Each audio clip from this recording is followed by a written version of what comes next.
Bonjour Olivier Roy, Bonjour. merci beaucoup d'avoir accepté de participer à cet entretien de la chaire Yves Ultramar, Religion et politique dans le monde contemporain. Merci. Donc pour dire quelques mots sur votre parcours, donc vous êtes agrégé en philosophie, docteur en sciences politiques, vous êtes directeur de recherche au CNRS depuis 1985 et vous êtes actuellement professeur à l'Institut universitaire européen de Florence, au Centre d'études avancées Robert Schuman depuis 2009. Donc vous êtes surtout connu pour vos travaux sur l'islam politique, et c'est aussi intéressant de noter que dès les années 70, donc c'est vraiment aussi les questions de l'universalisme et puis du christianisme qui vous ont intéressé, donc vraiment ce rapport à l'universel de la religion. Et vous avez notamment publié donc, votre premier travail universitaire sur Leibniz et la Chine en 1972. Puis vous avez consacré vos travaux au mouvement politique islamiste en Asie centrale, au Moyen-Orient, et notamment en Afghanistan. Donc un pays que vous connaissez bien pour y avoir en fait parcouru le pays en tant que routard, comme on peut le lire dans vos travaux, avant de y retourner en tant que chercheur. Et c'est l'Afghanistan qui va nous occuper aujourd'hui pendant cet entretien. Vos travaux plus récents portent également donc, sur le djihadisme contemporain et la présence de l'islam dans nos sociétés dites sécularisées. Donc, dans vos ouvrages sur l'Afghanistan, vous restituez vraiment avec profondeur le paysage historique et politique de ce pays, qui est très riche, mais pas homogène au niveau justement de ces groupes religieux, linguistiques, des groupes de solidarité, comme vous les qualifiez. Et ce qui est très intéressant, c'est vraiment votre regard des hauts dirigeants politiques notables, et aussi peut-être des villageois métayers. Donc vraiment, vous traversez les couches sociales. Ce qui nous intéresse vraiment, c'est votre rapport au terrain, peut-être pour commencer. Donc, comment est-ce que vous avez fait votre enquête de terrain en Afghanistan à travers des périodes différentes, à travers des populations différentes, et puis, sachant qu'il y a ce conflit qui perdure depuis l'invasion soviétique jusqu'à aujourd'hui, donc à travers voilà, cette histoire. Alors, je suis allé en Afghanistan pour la première fois en 1969 en tant que routard. Bon, j'avais fait du persan avant de partir, hein, sans savoir comment ça se prononçait parce que j'avais utilisé uniquement un manuel écrit, mais ça marchait à peu près. Et je suis parti avec, disons, toutes les illusions et tout l'imaginaire orientaliste de l'époque. Un petit peu, bon, une atmosphère bande dessinée, récit de voyage, etc. Donc pour moi, l'Afghanistan, c'était la découverte de clichés. C'est exactement ce que j'allais chercher. Le pays où très peu d'étrangers avaient pénétré, un pays traditionnel, comme au Moyen-Âge, etc., etc. Bon, on s'aperçoit assez vite, et bien entendu, que ça ne marche pas comme ça, mais au moins, on a un dépaysement garanti. Et on est effectivement dans un autre monde. Il n'y a pas d'électricité, sauf à Kaboul. Il n'y avait qu'une seule route asphaltée. Les seuls signes de modernité, c'était le camion, la lampe à pétrole, le transistor et le fusil. Hein. Tout le reste, on était vraiment dans une société qui avait toute l'apparence de la tradition, bien entendu, sans se demander, sans historiciser cette tradition. Mais je voulais pas faire comme les autres, je voulais pas faire comme les hippies qui restaient dans des petites villes pour pouvoir fumer tranquillement. Je voulais me promener à la campagne. Et alors, ce qui est extraordinaire, c'est qu'on pouvait. Voilà, c'est un Européen, j'avais 19 ans, pouvait voyager tout seul avec les moyens du bord.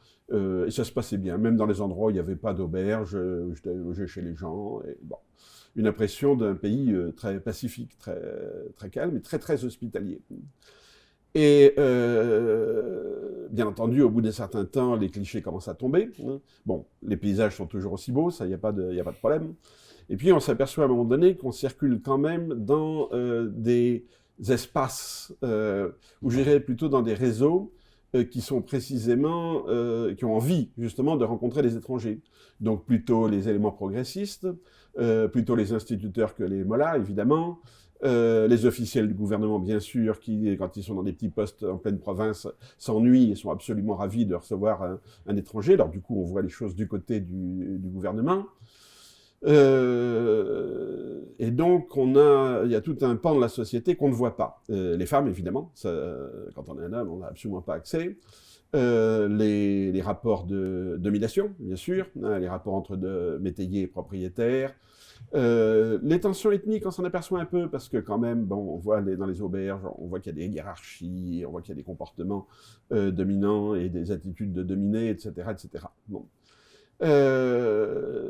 Mais petit à petit, disons, je me suis fait une connaissance empirique du pays, mais en restant quand même à la surface des choses. Et quand j'étais à Kaboul, bien sûr, je fréquentais les étudiants et les éléments modernes, c'est-à-dire beaucoup de communistes, ou de gens qui allaient ensuite soutenir, au moins au début, le coup d'État communiste.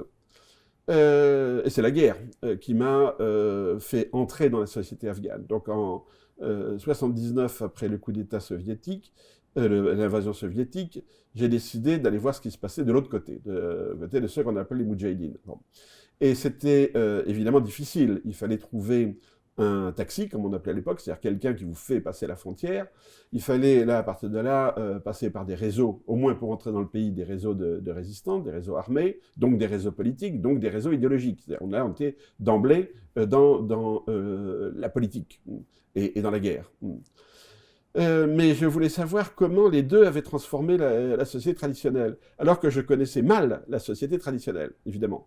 Donc là, j'ai lu la littérature anthropologique, et il y a une littérature anthropologique extrêmement riche sur l'Afghanistan, en français, en anglais, en allemand, remarquable.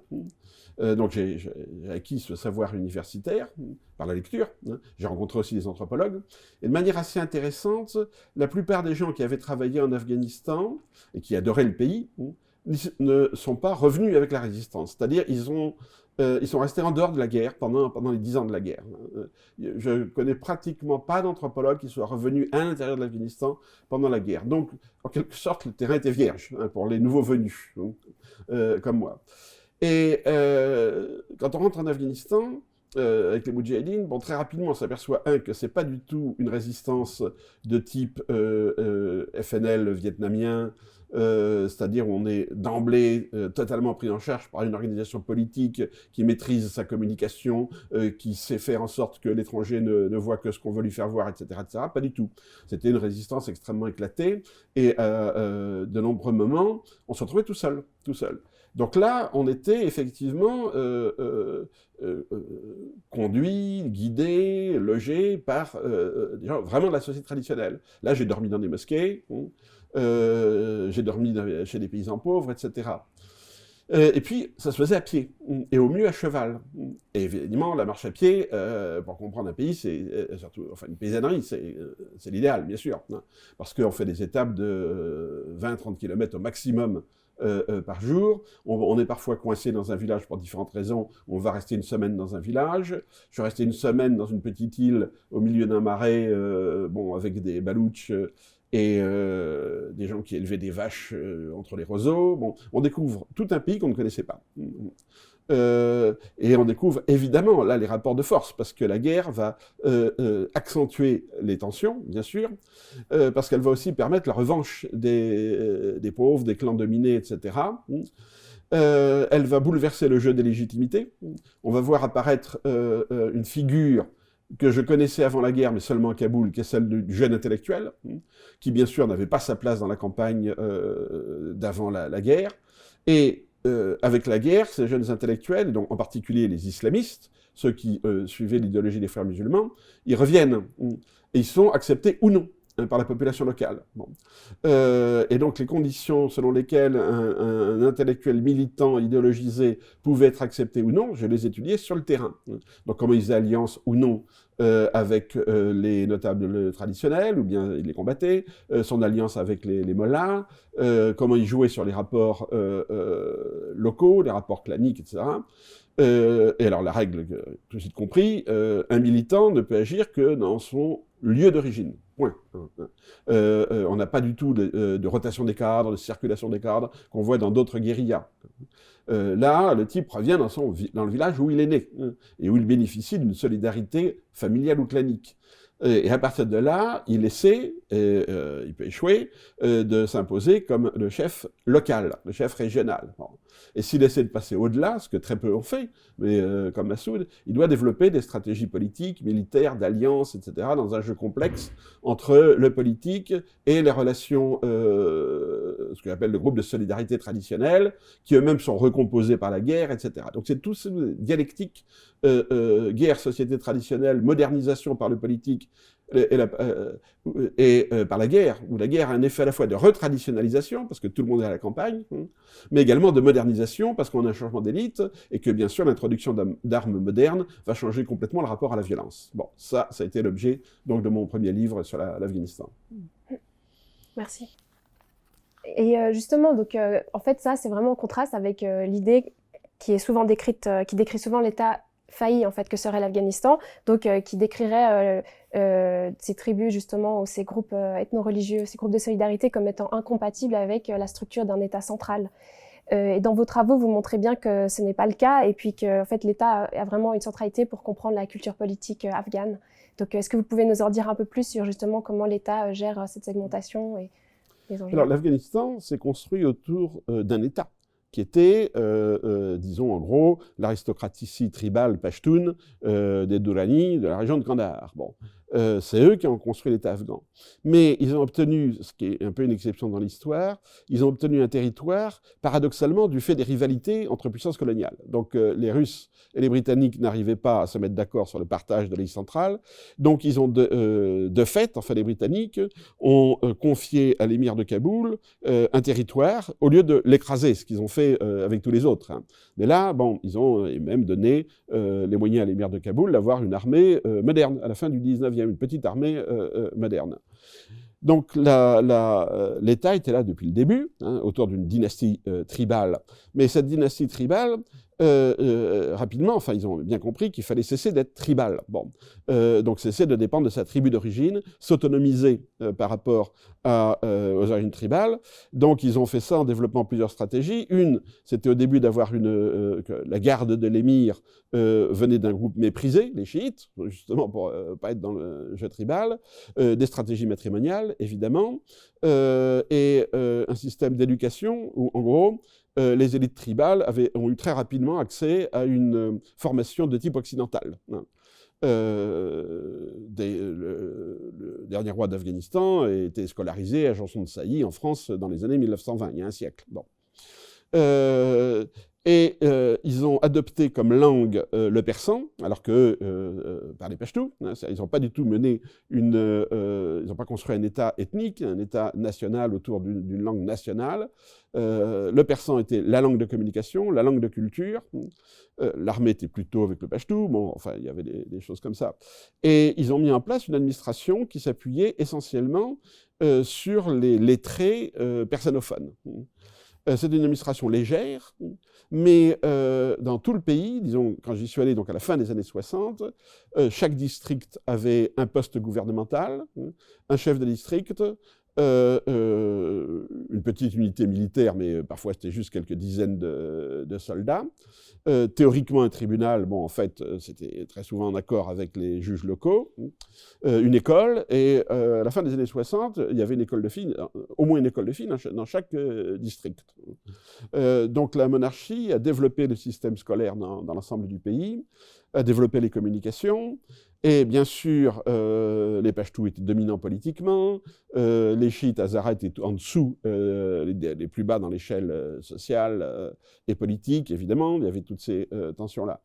Mais il y avait une continuité étatique par la dynastie, il y avait un appareil d'État, et il y avait un sentiment national.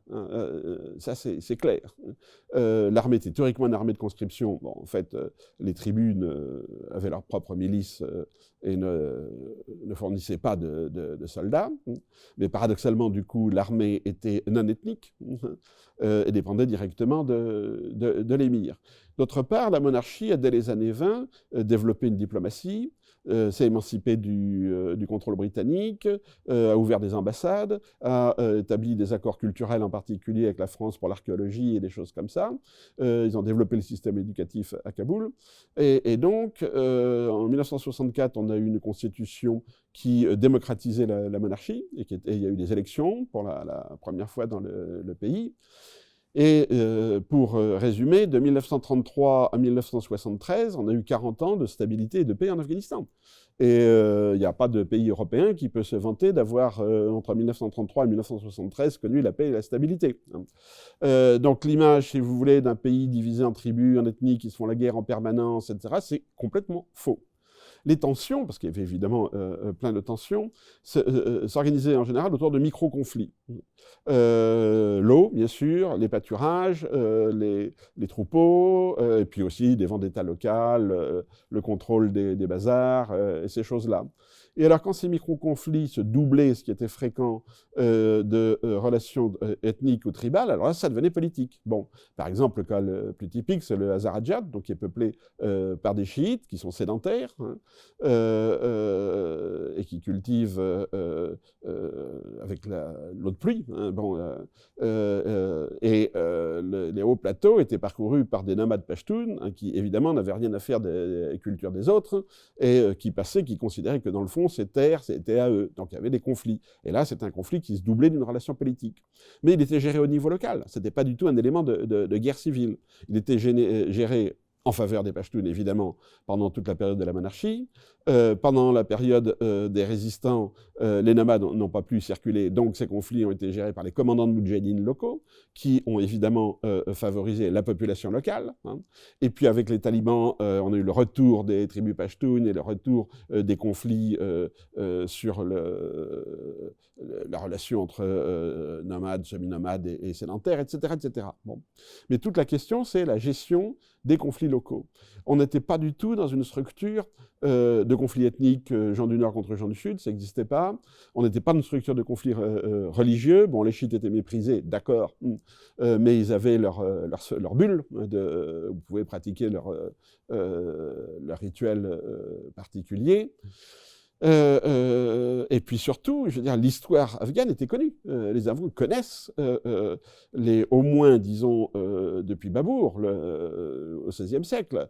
Il y a un savoir oral qui est soutenu par toute une littérature, très souvent orale. Hein. On connaît la poésie, on récite des chroniques de l'époque, et il y avait une éducation parallèle à l'éducation gouvernementale, qui était dans les mosquées, parfois dans les familles, donc des livres comme le Charnama, Hafnama, des livres lithographiés, imprimés en Inde au XIXe siècle, qui circulaient, où il y avait du Saadi. Les gens, souvent, ne savaient pas que c'était Saadi, mais bon, et apprenaient par cœur. Donc, il y avait aussi une culture qui était persane, pas du tout iranienne, puisqu'ils sont sunnites, persane traditionnelle, mais où le persan définit une culture et pas du tout une identité ethnique. Voilà. Et ça fonctionnait. Bon. Ce qui a cassé tout ça, c'est le coup d'État communiste, quand l'État a été perçu par une grande partie de la population comme l'ennemi, comme l'extérieur, hein, et comme dangereux. Quand l'État a cessé de gérer les micro-conflits pour imposer une vision idéologique de la société. Et là, l'État communiste a fait des réformes qui n'étaient pas forcément toujours mauvaises. Hein. Réforme agraire, hein, qui n'était pas une réforme de collectivisation, mais une réforme, dans le fond, de distribution agraire. Mais ils ne sont pas aperçus qu'en distribuant la terre des soi-disant grands propriétaires, ils cassaient les relations sociales qui existaient entre propriétaires et le métayer, sans mettre en place une nouvelle relation sociale. Donc les métayers se trouvaient d'un seul coup privés de patronage, comme on dit en anglais, de notables qui n'étaient pas tous des exploiteurs cupides. Donc les communistes ont fait des réformes idéologiques sans considération de la société traditionnelle afghane. Et c'est typique, par exemple, que... moi j'ai commencé à faire mon travail en demandant aux gens quand et pourquoi vous avez pris les armes. Et selon, il y avait ceux qui avaient pris les armes dès 1972, ceux qui avaient pris les armes en 1978, et ceux qui avaient pris les armes en 80, après l'invasion soviétique. Et puis ceux qui avaient pris les armes pour des raisons idéologiques, ceux qui avaient pris les armes pour des raisons nationales, ceux qui avaient pris les armes parce que les réformes sont arrivées. Et j'étais très surpris de voir que dans beaucoup d'endroits, c'est l'organisation du recensement par le régime communiste qui a mis le feu aux poudres. Parce que les gens voyaient ça comme une menace de taxation supplémentaire, ils n'avaient pas forcément tort, et surtout comme une pénétration dans l'intimité familiale. On leur demandait combien vous avez d'enfants, combien de garçons, combien de filles, et tout. Ils se sont dit, qu'est-ce que c'est que cette histoire-là, hein. C'est une question qu'on va revoir avec les talibans, ça. Cette méfiance de tout ce qui est recensement, avec cette idée qu'il y a un espace du privé dans lequel l'État ne doit pas mettre son nez. Donc là, on peut dire c'est la religion, mais c'est plus que ça, hein. C'est toute une culture conservatrice, très nettement, et fondée sur des relations sociales inégales, tout le monde le sait, bien entendu, inégalitaires, mais où on a quand même sa place. Et d'un seul coup, c'est la table rase, communiste, donc c'est le vide, hein. Et là, on prend les armes, sauf des petits groupes qui étaient les dominés des dominés, et qui se sont alliés aux communistes, parce qu'ils espéraient être les bénéficiaires de ces réformes-là. Donc à partir des communistes, c'est la guerre contre l'État. Ensuite, en 85, les soviétiques ont très bien compris, ils avaient beaucoup de spécialistes, hein, très bien compris que cette approche idéologique était un échec total. Donc là, ils se sont mis à adopter une anthropologie de guerre, c'est-à-dire faire de la contre-guérilla sans présupposés idéologiques et en cherchant à comprendre le jeu tribal et à jouer selon le jeu tribal, le jeu ethnique, etc. Ça a été un relatif succès, parce que quand ils sont partis en 89, le régime a tenu 3 ans. 3 ans sans aviation, 3 ans sans les troupes soviétiques. Ça veut dire que qu'il y avait quelque chose qui fonctionnait. Mais la guerre a créé des polarisations, en particulier des polarisations ethniques. Le terme tadjik, avant la guerre, ne désignait pas les personnophones. Il y a des gens dans la province du Badarchan qui s'appelaient tadjiks, mais leurs voisins personnophones du Panchir ne s'appelaient pas eux-mêmes tadjiks. Chacun, on avait des noms locaux, on voyait des gens qui s'appelaient arabes alors qu'ils n'étaient pas arabes, etc. C'était plutôt au niveau du groupe local de solidarité. Mais avec la guerre, on a eu cette polarisation ethnique, encouragée par les soviétiques et les communistes, qui fait qu'est émergée effectivement une identité tadjik, une identité ouzbek, alors que ça n'existait pas avant. Les Ouzbeks étaient tous, ils parlaient ouzbek, mais ils étaient tous personnophones. Une identité hazarachite qui, elle, s'est collée sur le modèle iranien, pas du tout pour des raisons idéologiques, mais pour des raisons identitaires. Donc les imams, les mollahs de campagne se sont mis à s'habiller comme des mollahs iraniens, les jeunes se sont mis à parler avec un persan iranisé, utiliser tout le vocabulaire idéologique de la République islamique d'Iran, etc., etc. Et les perdants ont été les Pashtuns. Et donc en 92, c'est une coalition des gens du Nord qui a pris Kaboul. Et là, les Pashtuns se sont sentis les perdants de l'affaire. Mais cette coalition de 92 a été incapable d'installer un État, incapable, c'était l'anarchie totale. Kaboul a été détruit par les combats entre Afghans. Et à ce moment-là, donc en 95, les talibans sortent du bois, enfin il y a plutôt du désert, et les talibans sortent avec un modèle étatique à l'ancienne, c'est-à-dire un émir plus la charia, et une armée. Ils sont pashtuns, ils sont fiers d'être pashtuns. Ils estiment effectivement que les autres, ceux qui ont pris Kaboul, sont des imposteurs. Ils disent, voyez bien, c'est des imposteurs. La preuve, ils n'ont pas réussi à construire un État. Nous, on va prendre le pouvoir et on va imposer un État, mettre fin à l'anarchie et rétablir la loi et l'ordre. Voilà, c'était leur programme. Et la loi, c'était la charia. C'est un programme qui a pris, en tout cas dans le sud du pays. Dans le nord, ça a été plus complexe, parce qu'ils ont été perçus comme retour des Pashtuns. Donc le nord s'est résisté, et puis les chiites n'avaient pas le choix, parce que les talibans ont commencé par massacrer les chiites. Donc ça a été immédiatement, évidemment, ils ont pris les armes pour se défendre. Mais les talibans, en 1996, ont restauré quelque chose qui ressemblait à un État. C'est clair. Et ils ont géré, paradoxalement, avec cette même flexibilité, c'est-à-dire sans rentrer dans les détails et en laissant des tribunaux chariatiques locaux gérer les conflits. Ça a été leur grande force. ils ont échoué sur l'ethnicité, ils ont été incapables de s'ouvrir sur les autres groupes, donc on a eu une continuation de guerre civile sur un plan ethnique, et ils ont échoué sur le plan des relations internationales, alors qu'ils étaient demandeurs. Ils ont nommé un ministre des Affaires étrangères, ils sont allés à Washington, qui les a bien reçus. On oublie toujours qu'en 1996, le département d'État a salué la victoire des talibans à Kaboul comme un pas positif, positive step. C'est un communiqué officiel du département d'État. Les relations avec les Américains se sont dégradées sur la question, évidemment, de l'asile que les talibans donnaient à Ben Laden. Et en 2000, les Américains ont lancé un ultimatum aux talibans, débarrassez-vous de Ben Laden. Bon, si vous voulez la reconnaissance officielle, débarrassez-vous de Ben Laden. La plupart des cas de talibans voulaient. Le Mollah Omar a dit non pour des raisons un peu mystérieuses. Ensuite, Ben Laden lui était utile pour combattre le commandant Massoud dans le Nord. Et Ben Laden a rempli son contrat, il a tué Massoud, il a assassiné Massoud. Enfin, faut pas l'oublier non plus. Mais quand est arrivé le 11 septembre, Ben Laden était en Afghanistan avec son état-major, donc les talibans étaient rendus responsables par les Américains de l'attentat. Voilà. Et là, invasion, intervention militaire américaine, mais l'objectif des Américains, c'était tuer Ben Laden et faire tomber le régime des talibans qui lui avait donné l'asile. Mais les Américains n'avaient pas ni de visée géostratégique, ça ne les intéressait pas, la région, ils n'avaient pas d'ennemis à combattre, la Russie était en pleine capilotade à l'époque, ce n'était pas un problème. Bon. Les Américains, surtout, on oublie aussi, il faut toujours se replacer dans le contexte, en 2001, ils avaient un objectif qui était l'Irak, qui était remodeler le Moyen-Orient, reshaping the Middle East.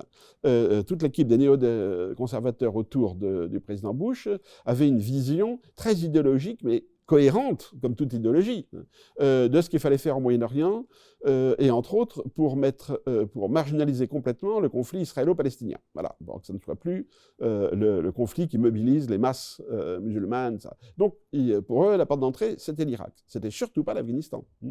Mais une fois qu'ils ont pris le pouvoir, que leurs alliés, qu'ils ont permis à leurs alliés du Nord de prendre le pouvoir, bon, qu'est-ce qu'on fait? Et là, il y avait deux solutions. Soit s'en aller, soit rester et dire, bon, ben, on va faire du state building. Voilà, on va construire un État démocratique, efficace, un État de droit, qui va rendre le retour des talibans impossible, que les Afghans vont respecter, et de toute façon, on va faire des élections, donc cet État aura une base populaire, et une fois qu'il sera bien en place, on s'en va. Bon, c'était ça l'objectif.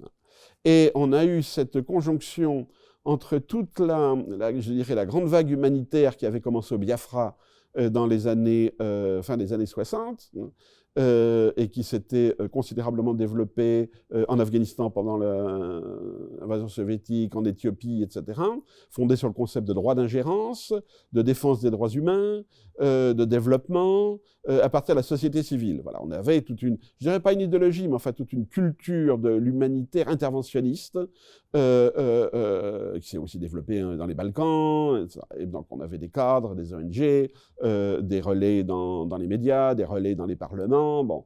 Et alors on a eu ce paradoxe de l'alliance entre toute cette mouvance humanitaire interventionniste qui était plutôt de gauche, avec les néoconservateurs américains, avec cette idée que la clé c'est la société civile.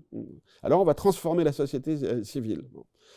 Alors c'est pour ça que ça a marché, parce que ce travail de reconstruction de l'Afghanistan, de la société civile, avec évidemment le volet femmes, qui était devenu le volet phare de l'action humanitaire, ça a été populaire en Occident. Les opinions publiques soutenaient, les gouvernements soutenaient, ça coûtait pas trop cher. Bon, mais simplement à un moment donné, on a eu un retour du réalisme politique. En fait, tout s'est passé en 2011. En 2011, Ben Laden était tué. À ce moment-là, pour les Américains, c'était mission accomplie. Ils avaient mis 10 ans à obtenir leur objectif, ils l'ont obtenu. Et c'est là qu'on a vu, chez les Américains, commencer à percer l'idée, mais qu'est-ce qu'on fait ? Obama, par exemple, avait déjà débuté et mis en place le retrait américain du Moyen-Orient. En 2013, il refuse de renverser le régime de Bachar el-Assad. Donc on sent très bien que pour les Américains, la page est tournée, qu'on revient plus, pas forcément plus d'isolationnisme, mais qu'on va se recentrer sur les vraies menaces géostratégiques, la Chine, etc. Donc on sent que les Américains vont partir. Mais à ce moment-là, il y a un décalage complet entre la version militaire et la version développement. On continue la politique de développement déconnectée de la politique militaire. Et du coup, on ne s'aperçoit pas que cette politique de fonctionnement, de développement, fonctionne dans le vide, complètement dans le vide. Et qu'elle est, je dirais, éviscérée de l'intérieur par la corruption, et qu'elle s'articule très bien sur les nouvelles segmentations des sociétés, que ce soit la société irakienne ou la société afghane. Bon. Avec une corruption extraordinaire. Quand on déverse des centaines de milliards de dollars dans un des pays les plus pauvres du monde, je veux dire, c'est corrompre les gens, même contre leur volonté, quoi. Bon, on ne peut pas ne pas être corrompu quand on souhaite tout ça. Sinon, on ne vit pas. Alors, ce décalage entre, je dirais, ce qu'il a manqué, c'est ce que j'appelle l'anthropologie politique, c'est-à-dire bien comprendre les mécanismes internes des sociétés, mais les mécanismes politiques, parce que ce sont des sociétés aussi politiques. C'est pas vrai qu'on ait une société traditionnelle qui ignore le politique et à qui on va apprendre qu'est-ce que c'est qu'un État. C'est pas vrai, ils savent ce que c'est qu'un État. Bon. Mais on ne veut pas voir cette dimension-là. Alors, on applique un modèle extérieur, avec un appareil d'État fabriqué à partir de zéro, totalement corrompu, et pas du tout adapté aux réalités locales. Un bon exemple, c'est la justice. On introduit un système de droit de justice moderne. Donc, tribunaux de première instance, tribunaux d'appel, cours de cassation, procédure écrite, présence d'un avocat, etc. Bon. Pour des paysans autour de Canard qui sont en conflit sur le bornage de leur territoire, c'est quelque chose d'incompréhensible, d'inefficace, de coûteux, hein, et qui leur échappe totalement. Par contre, un tribunal chariatique, bon, il se réunit après la prière de midi, ils écoutent tout le monde vient parler, hein, c'est en langue vernaculaire, on n'écrit pas, tout le monde vient parler. À la fin, le tribunal prend sa décision et c'est à prendre ou laisser. Il n'y a pas d'appel, point. Alors, il y a des perdants et des gagnants, bien entendu, hein, mais au moins, en 24 heures, la question est réglée. Et puis, comme les talibans sont des durs, tout le monde a intérêt à suivre la décision. Donc voilà, ça c'était vu comme une atteinte aux droits de l'homme, parce qu'évidemment dans le pénal, dans le droit pénal des talibans, il y avait les amputations, la lapidation pour les questions d'adultère, enfin il y avait tout ça. Donc c'est venu comme une atteinte aux droits humains et aux droits de la femme en particulier, mais on ne voit pas du tout comment ça fonctionne concrètement, comment ça s'articule sur la société réelle. Alors que le modèle qu'on veut opposer à ça est un modèle qui ne fonctionne pas, et qui rend les gens, j'allais dire, qui replonge les gens encore plus profondément dans la misère et dans le conflit. Voilà. Et lié à ce manque de compréhension, de connaissance de cette société réelle dont vous parlez, justement, il y a cette question de l'islam, qui est souvent vue d'un point de vue occidental comme une force figée, justement, qui serait une cause du conflit. Alors que justement, dans vos travaux, vous montrez notamment la modernité de l'islam. Et est-ce qu'on pourrait revenir là-dessus, et notamment pour parler du fait que souvent, en fait, il y a une innovation qui est faite en islam sous couvert d'orthodoxie, mais que ça demande vraiment de nouveau de bien comprendre tous les paramètres réels. Alors, c'est ce que j'ai écrit sur Islam et modernité politique, c'est essentiellement l'étude de l'action de ces intellectuels. Ces intellectuels comme Massoud, donc qui se sont politisés dans les campus de Kaboul à la fin des années 60, qui étaient pour la plupart d'entre eux des scientifiques, ce qui est intéressant. Ils ne venaient pas du tout des écoles religieuses qui, elles, ont fourni des conservateurs. Ils venaient des écoles d'ingénierie, essentiellement, des polytechniques, bon. Ils étaient musulmans croyants, pratiquants, bien sûr. Mais ils se sont formés politiquement à l'école des frères musulmans. Les théories des frères musulmans étaient arrivées à Kaboul, paradoxalement, par le gouvernement afghan. C'est-à-dire le gouvernement afghan, pour contrer les mollahs traditionnels qui allaient se faire éduquer au Pakistan, avait décidé de créer une faculté d'État de théologie au début des années 50, et ils avaient envoyé les jeunes qui allaient devenir des professeurs se faire former à Al-Azhar. Donc dans les années 50. Mais dans les années 50 à El-Azhar, surtout au début des années 50, Al-Azhar était largement tenu par des frères musulmans. Donc ces professeurs comme Rabbani, par exemple, sont revenus frères musulmans. Et ils ont été nommés professeurs, et les jeunes ingénieurs venaient les écouter en dehors des cours, etc. Et donc, ce sont devenus des frères musulmans sur le plan idéologique. Alors, en quoi c'était moderne? D'abord parce que ça définissait la notion d'un parti politique qui ne soit pas un parti clientéliste, ethnique, tribal, etc. C'est-à-dire on adhère à un parti politique par conviction, et pas du tout parce que par ses connexions familiales ou son origine ethnique ou géographique. Donc ça, c'est déjà quelque chose de très important. Ensuite, c'est une vision politique de la société. La charia existe, bien sûr, mais la charia n'est qu'un des éléments pour permettre de gérer la société. Bien sûr, pour eux, c'est une société islamique. Mais ils ont une vision étatique de cette société islamique. Donc, il est extrêmement important de prendre le pouvoir d'État. Ils ont une vision moderne de la société, c'est-à-dire ils considèrent que la société, effectivement, c'est des catégories sociales, qu'il y a des classes sociales, qu'il y a les femmes, qu'il y a les étudiants, qu'il y a les jeunes. Donc ils vont créer une association de femmes, une association de jeunes, ils vont s'intéresser aux questions de santé, aux questions de développement économique. Bon, c'est ça que j'appelle la modernisation. L'idéologie des frères musulmans leur permet, disons, de garder une matrice coranique, hein, tout en montant une organisation politique qui vise à créer un État moderne. Voilà, bon, leur arrivée dans les campagnes très souvent signifie effectivement des transformations dans les relations entre les gens. Mais en même temps, et c'est là qu'il y a l'échec de l'islam politique, hein, ils ont été captés par les logiques de pouvoir traditionnelles. Ils les ont modifiés, mais ils ont été captés. Bon. Je me suis très vite aperçu que les deux partis il y avait deux partis qui se réclamaient des frères musulmans, le Hezb Islami, le Jamiat Islami. Bon. Et la question, c'est pourquoi il y en a deux. Alors, on peut s'interroger sur la raison idéologique de la séparation. Alors, il y en a un qui était effectivement le Jamiat plus modéré que l'autre. Mais ça ne suffisait pas. Hein. Et puis après, quand j'ai fait les listings des cadres, je m'aperçois que le Jamiat est 80% tadjik et le Hezb 80% Pashtun. Donc là, je dis, on a une clé, l'ethnicité. Les deux sont furieux. Quand je vais les voir, quand ils lisent mes travaux, quand ils m'écoutent à la BBC, hein, parce qu'il y a cet effet de retour de l'expertise. C'est pas comme l'anthropologie du début du XXe siècle. Quand Malinowski étudiait les trop brillants s'arrachaient pas son livre après pour voir mais qu'est-ce qu'il raconte sur nous. Hein. Tandis que là, non seulement, évidemment, on a affaire à des éduqués, des intellectuels, mais aussi on a des moyens de communication modernes. Alors à l'époque, c'était pas Internet, c'est la BBC. Hein.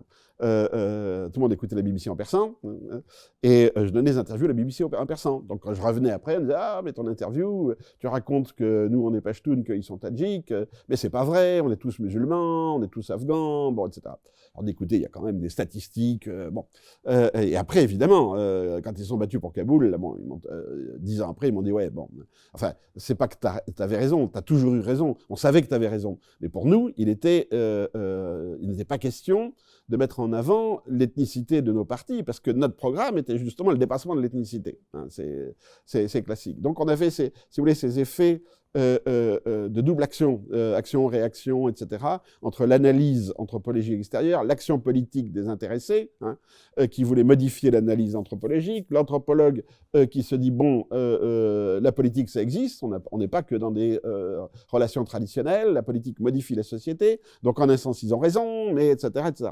Et c'est cette dialectique qui est très intéressante et relativement égalitaire, contrairement à ce que beaucoup de gens pensent. Hein. Aujourd'hui, avec toutes les théories postcolonialistes, il y a cette idée qu'il y a une imposition du modèle politique, du modèle analytique occidental par rapport à des catégories traditionnelles.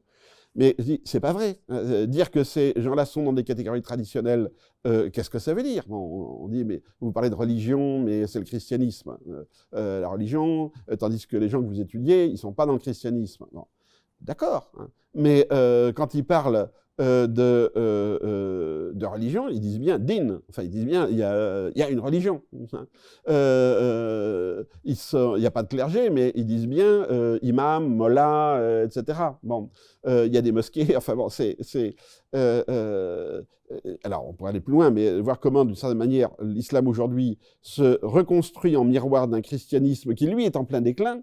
C'est assez intéressant. Bon, c'est des relations dialectiques qu'on voit pas aujourd'hui. Et alors, j'ai eu énormément de chance parce que l'Afghanistan est un pays qui n'a jamais été colonisé. Donc, les gars n'ont pas du tout de complexe d'infériorité. Ils n'ont pas de compte à régler avec le passé. On est sur le plan humain, on est sur le même pied. C'est des intellos, ils lisent, ils discutent. Hein. On travaille avec des langues de communication, l'anglais, le persan, où on peut lire, enfin, ils lisent les bouquins. Bon.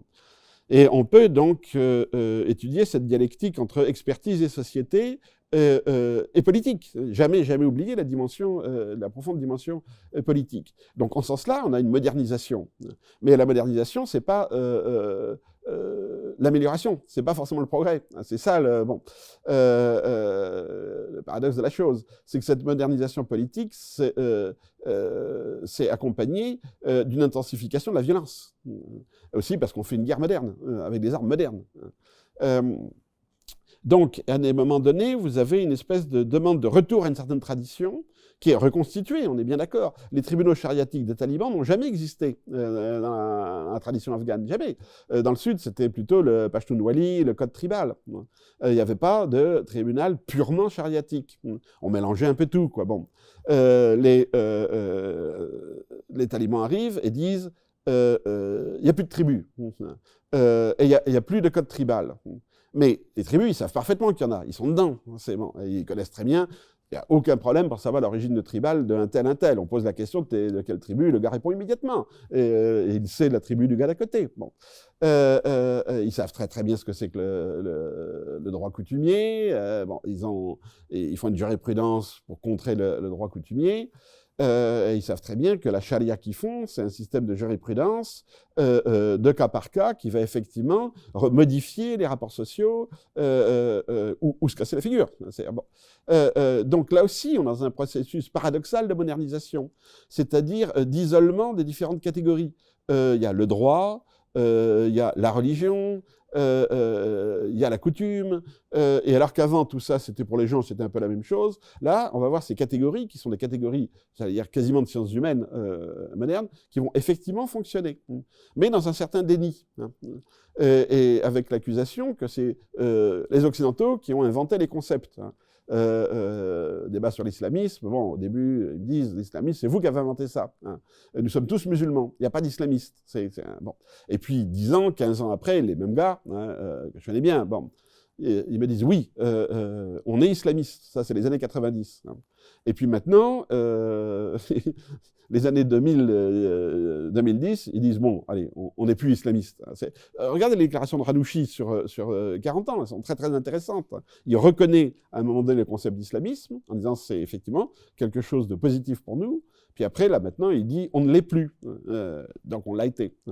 On voit comment des termes de sociologie ou d'anthropologie vont être traduits en persan ou en arabe comme des néologismes, réutilisés, réappropriés par les intellectuels en question, etc., etc. Donc on n'est plus dans une position d'observateur, c'est ce truc, j'observe une société traditionnelle et je lui impose mes concepts, c'est pas comme ça que ça marche. Merci. Très intéressant. À travers de nombreux de vos travaux, vous critiquez une vision simpliste et souvent orientaliste de l'Afghanistan de la part des médias tout autant que des politiques et parfois même de travaux académiques, qui serait une vision qui visualise l'Afghanistan principalement ou exclusivement à travers le prisme tribal, vous en parliez tout à l'heure. Vous nous montrez que d'autres réseaux, d'autres allégeances, des Qawm, des groupes de solidarité, on en reviendra plus tard, entrent également en jeu dans la politique moderne afghane. Néanmoins, la majorité des dirigeants politiques afghans, depuis la fondation de son État, ont été d'ethnicité pashtun, mais vous nous montrez que cela ne signifie pas que l'État en lui-même a été pashtun. Comment est-ce que cette prédominance démographique pashtun au sein de la classe dirigeante se manifeste-t-elle aujourd'hui et comment se manifeste-t-elle dans l'effort des talibans à construire un État centralisé et une légitimité de pouvoir ? Alors, bon, tout le monde a compris que la victoire des talibans en 96 était, il y avait une dimension, ce n'était pas uniquement ça, une dimension en revanche des Pashtuns, parce que la guerre avait déplacé, disons, le centre de stabilité du pays du côté des groupes ethniques du nord et du centre. Bon. Donc en 2001, 2002, l'équipe, disons, des internationaux, de l'ONU, les Américains, bon, qui se sont qui ont voulu mettre en place un nouvel État, ont dit qu'il faut intégrer cette dimension ethnique.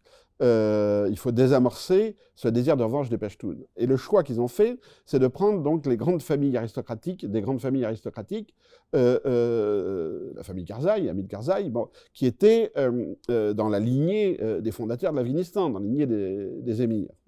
Ensuite, Ashraf Rani, qui lui n'appartenait pas à la grande aristocratie, mais qui était un Pashtun Ghilzai, donc de l'autre confédération.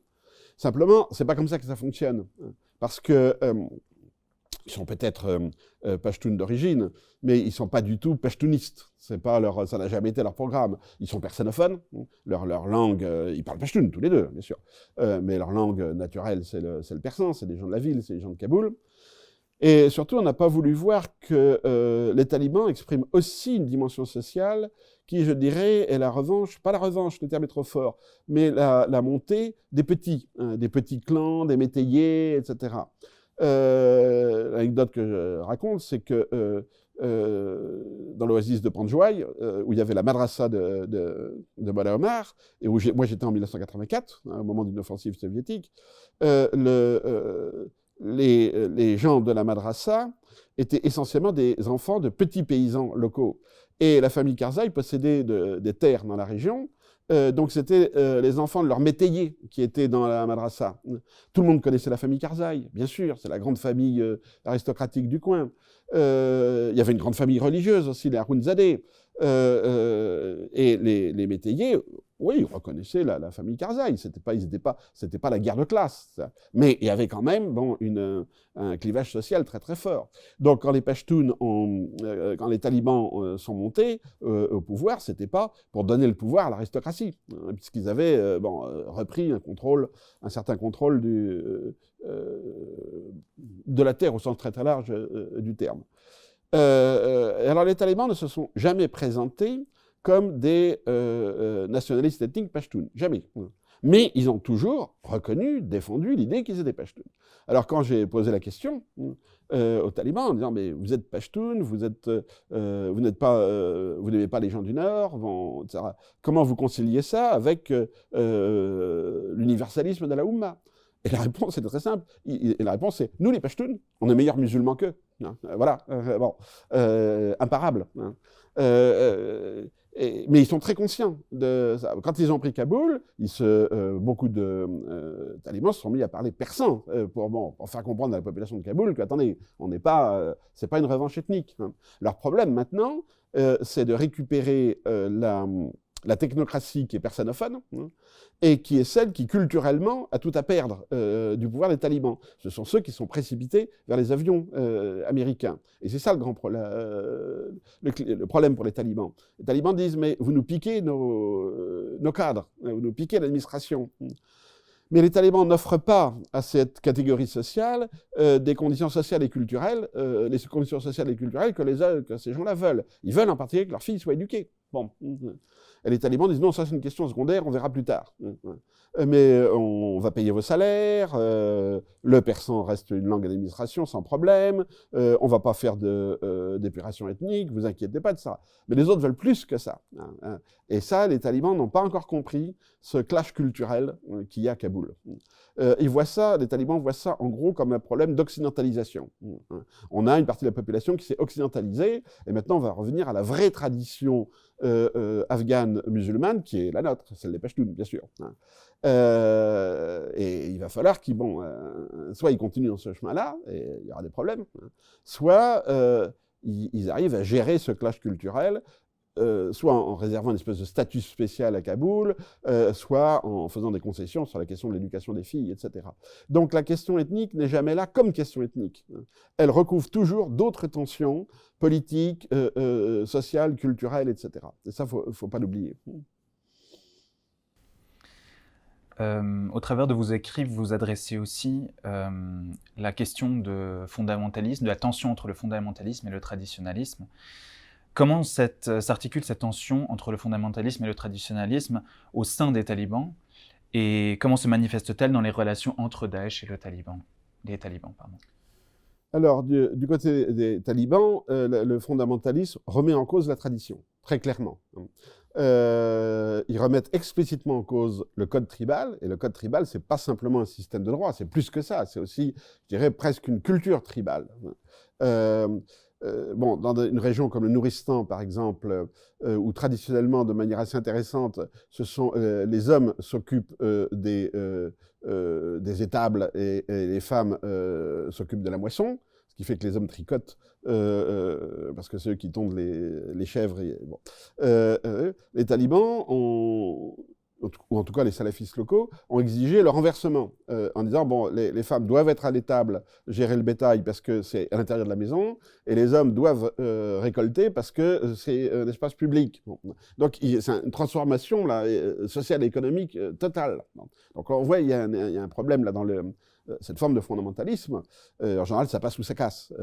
Et très souvent, on trouve aussi des formes de compromis plus tard. Mais en ce sens-là, le fondamentalisme fait table rase. Et en faisant table rase, il est un agent de modernisation, soit à son profit, soit à profit d'autres. Hein. Et là, je vois la même chose dans ce fondamentalisme-là que dans l'évangélisme américain, qui va s'attaquer aux cultures traditionnelles, par exemple en Amazone, des tribus qui veulent convertir, mais qui, en faisant ça, ne crée pas une meilleure société, mais crée les conditions pour l'absorption de ces cultures traditionnelles dans une société néolibérale. Bon, c'est pour ça que le fondamentalisme va très bien avec le néolibéralisme, ce qu'on oublie très souvent. Et donc, nous, on a tendance à confondre fondamentalisme et traditionnalisme. Non, le fondamentalisme, par sa volonté de revenir à une origine évidemment fantasmatique, c'est un système normatif de, je dirais pas de destruction, c'est peut-être un peu excessif, mais de remise en cause des cultures traditionnelles. Vous nous encouragez à penser la société afghane et la politique afghane, entre autres, en termes de groupe de solidarité, de qawm. Une identité polymorphe et souvent situationnelle, comme vous dites vous-même, des réseaux infra-étatiques dont la tribu n'est qu'une forme d'expression possible. Les talibans sont-ils à comprendre en tant que groupe de solidarité, en tant que qawm propre, et quelle est leur légitimité en dehors de ce groupe, en dehors de ce qawm, notamment au sein de la société afghane? Alors, c'est une même réponse aux deux questions. Ils ont une solidarité de corporations professionnelles. Ce sont des juges, des qazis. Et leur solidarité, elle vient des madrasas dans lesquels ils ont étudié. Alors bien sûr, ça se redouble très souvent de solidarité familiale. On va épouser la fille du professeur, la sœur d'un camarade, ces choses-là. Ça, on ne le voit pas parce qu'ils gardent soigneusement de côté tout ce qui est vie privée. De fait, il y a des solidarités, il y a les gens de Kandahar, hein, mais là, on n'arrive plus à distinguer qu'est-ce qu'une solidarité de type ethnique, une solidarité de type régionale, ou tout simplement le fait qu'ils ont fait leurs études dans les mêmes madrasas. Mais c'est très important, ces solidarités corporatistes. Et le prestige vient de de leur profession de juge qui ont un système qui fonctionne. Voilà, bon, parce que des juges, il peut y en avoir plein, mais eux, ils ont la réputation, pour le moment, de lutter contre la corruption et de résoudre les problèmes de manière pratique, concrète et rapide. Voilà, c'est ça leur légitimité.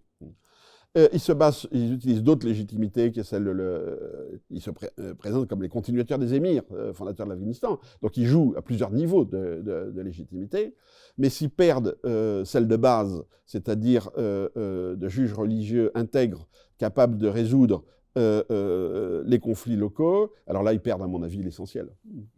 Est-ce qu'ils ont jamais eu cette légitimité, même juridique, au sein des villes? Y a-t-il pas là un clivage entre la campagne et Kaboul, disons? Oui, les talibans, sauf à Kandahar, qui est leur berceau, ils n'ont jamais eu de légitimité dans les villes. Ça, c'est clair et net. Ils peuvent trouver une certaine sympathie chez des catégories sociales pauvres dans les villes, qui se disent, bon, la corruption nous a réduit à la pauvreté, et qui peuvent espérer quelque chose des talibans, mais qui n'ont pas d'idéologie en commun avec les talibans. Le phénomène taliban, c'est essentiellement un phénomène de campagne. Ça, c'est clair. Et c'est leur problème. Donc, comme le montrent de nombreux chercheurs, chercheuses d'Afghanistan, notamment dans vos travaux, donc les mouvements transnationaux sont très importants pour comprendre la culture politique afghane, notamment donc ces mouvements d'acteurs humanitaires, politiques, religieux et les mouvements migratoires. Donc les Afghans ne sont pas restés victimes d'un sort qui les dépasserait, dans le sens où ils ont, comme le montre Alessandro Monsuti dans ses travaux, ils ont développé des stratégies de mobilité spatiale. Et c'est devenu notamment un enjeu pour les talibans parce que récemment, ils ont fait une annonce où ils ont dit qu'il y aurait un afflux de migrants économiques si les sanctions internationales étaient maintenues, si l'aide internationale n'était pas restaurée. Donc, que dire en fait du levier que peut représenter la mobilité tant pour les Afghans que comme enjeu politique Alors, la mobilité afghane, elle date de longtemps. Elle a commencé au moment du coup d'État communiste. Il y a des millions de gens qui sont partis en Iran et au Pakistan essentiellement. Elle a continué plus tard. Et on a vu que ça a recommencé vers 2010, 2008, 2010, quand la situation s'est empirée en Afghanistan. Et là, on a eu une immigration essentiellement économique, de jeunes hommes qui cherchaient à gagner l'Occident pour tout simplement trouver une meilleure vie, des conditions de travail, etc. etc. Cette immigration, il n'y a pas de raison qu'elle s'arrête, sauf s'il y a une amélioration des conditions économiques en Afghanistan. On s'est focalisé sur la peur d'une émigration politique, c'est-à-dire les gens qui fuient la dictature des talibans. Les gens des campagnes ne vont pas fuir la dictature des talibans, ils étaient dessous déjà, donc l'affaire est réglée. Après, ce sont des catégories éduquées des villes, et là on n'est pas dans des millions, on est dans des dizaines de milliers de personnes, qui ne posent aucun problème d'intégration, parce que c'est des gens qui ont travaillé avec les Occidentaux, qui parlent des langues étrangères, qui sont éduqués, etc. Et cela sera comme les Syriens, ils s'intégreront en Occident, c'est pas un problème. Donc maintenant, le risque, c'est qu'effectivement, le refus de reconnaître le régime des talibans va mettre fin à l'aide, pas forcément humanitaire des ONG, mais à l'aide internationale. Et là, on risque d'avoir effectivement une famine. Et si on a une famine, là, on aura une nouvelle vague d'émigration économique, qui n'aura rien à voir avec la nature des talibans. Donc justement, sur ce dernier point, on voit que la situation afghane en ce moment a été très médiatisée. Bon, malheureusement, ça a juste fait la une des journaux pendant quelques semaines, et puis maintenant, c'est passé à autre chose. Mais en fait, vraiment, la question qu'on se demandait, c'était la position du savoir. Donc la position du chercheur, de la chercheuse qui travaille sur l'Afghanistan aujourd'hui, quand ces questions sont très médiatisées. Et sachant que l'accès au terrain est compliqué, mais se positionner dans les médias l'est tout autant sur des questions très sensibles telles que justement la reconnaissance des talibans, des prises de position concernant les politiques migratoires, notamment les politiques migratoires européennes. Donc comment voyez-vous, donc à travers votre long parcours, comment voyez-vous la position justement du chercheur qui travaille sur l'Afghanistan dans un moment aussi tumultueux? On prend toujours position par rapport à ce qu'on a vécu, plus que par rapport à des théories, puisque les théories sont aussi des conséquences de ce qu'on a vécu sur le terrain. Donc effectivement, c'est difficile de séparer chez les chercheurs l'individu de l'expert, puisque les deux, c'est une expérience humaine totale. Bon. Le problème aussi, c'est que les réponses doivent être des réponses politiques. On reconnaît ou on ne reconnaît pas les talibans. On intervient militairement ou on n'intervient pas militairement. Alors que la position du chercheur, c'est plutôt de montrer la complexité des choses et d'offrir plutôt une gamme de décisions possibles. C'est-à-dire, on va dire, bon, le politique, ce qui s'est passé donc au début, en 2001, le politique dit, est-ce qu'il faut intervenir militairement en Afghanistan? Et on va répondre, oui, mais à telle et telle condition. Et à un moment donné, le politique dit, non, ces conditions-là, je ne peux pas les mettre en œuvre. Par exemple, il faudrait que qu'il y ait des officiers parlant la langue locale, etc., etc. Le politique dit, écoutez, désolé, j'ai 15 jours pour décider si j'attaque ou pas, et vous me proposez des formations d'1 an, des formations anthropologiques et linguistiques, etc. Donc c'est toujours le problème de l'expert, qui est dans la complexité et dans le temps long, alors que les politiques sont dans la simplicité et dans le temps bref. Et c'est consubstantiel à la politique. C'est ça que beaucoup de chercheurs n'arrivent pas à comprendre. C'est pour ça qu'on a du mal à parler aux politiques. Et très souvent, alors comme les chercheurs ont du mal à parler aux politiques, ils vont parler dans les médias, mais à ce moment-là, ils vont parler de manière beaucoup plus affective, beaucoup plus subjective, en proposant des politiques, il faut intervenir, ceci, cela, bon, qui relèvent plus du sentimental que de l'analyse raisonnée. Donc le chercheur est pris à son propre piège, en essence. Il fonde tout sur la complexité, sur l'étude de la complexité, mais en même temps, il sait très bien qu'on ne peut pas en conclure une position claire et nette. Quand il veut exprimer une position claire et nette, il va le faire sur une base plus affective ou plus, je dirais, utopique, que sur la base de ses connaissances réelles.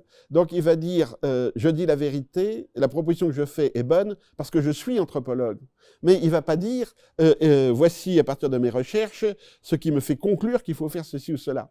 Donc on est dans un jeu là aussi très complexe. C'est pas le savant et le politique.